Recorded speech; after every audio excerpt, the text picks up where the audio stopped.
सत्संग में आने से बहुत लाभ बताया है। कहते हैं संत मिलन को जाइयो दिन में कई कई बार, आसौज के मेह जो ये घना करें उपकार। आसौज का मीह, पहले सिंचाई नहरों से नहीं थी, ना कोई ट्यूबवेल्स थे, परमात्मा पर आश्रित होते थे।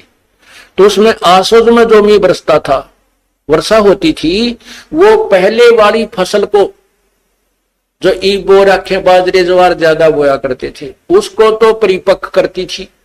और नेक्स्ट, क्योंकि चने ज्यादा बोते थे, और उसके लिए कहते हैं आगे की सिंचाई का भी काम कर जाती थी।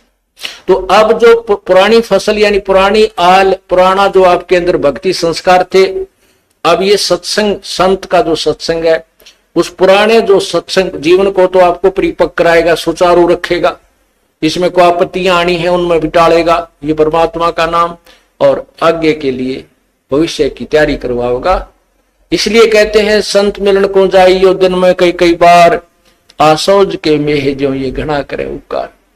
तो पुण्यात्माओं, सत्संग में आने से आपका उद्धार होगा। आप भी आवे और भी जहां तक पार बसाओ सबको समझाने की चेष्टा करें, और सच्चाई से परिचित कराना हमारा फर्ज बनता है। हम किसी के मित्र हैं और उस मित्र को इस मार्ग पर नहीं ला सकते हैं, तो उस मित्र से मित्रता मत रखिए। वो मित्र तेरी जान का झाड़ बन जाएगा और आपको ले डूबेगा। ऐसे बहुत से भक्त हमें मिले, फिर वो आखिर में उन्होंने ये बात स्वीकार करनी पड़ी, या तो वो मित्र ही भक्त बन गया ना, नहीं, वो मित्रता नहीं रही, औपचारिकता रहेगी, हृदय से मित्रता नहीं रही। अब मित्र तो हमारा एक ही है, कबीर परमात्मा।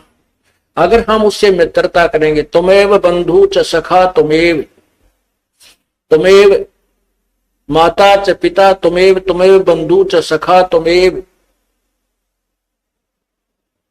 तुमेव विद्या च दृढ़ तुमेव, तुमेव सर्व मम देव देव।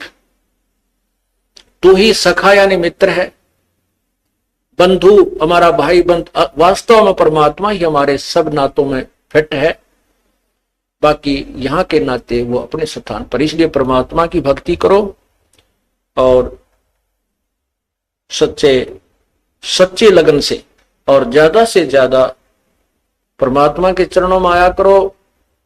ये 3 दिन की जमानत तो करवाए लिया करो काल पे, परमात्मा पे, और 3 दिन आकर भगवान का ये गुणगान सुन जाया करो। तो किरा के जन्मा का घाटा है जिसमें हम जुड़े हुए हैं। अर्ज करा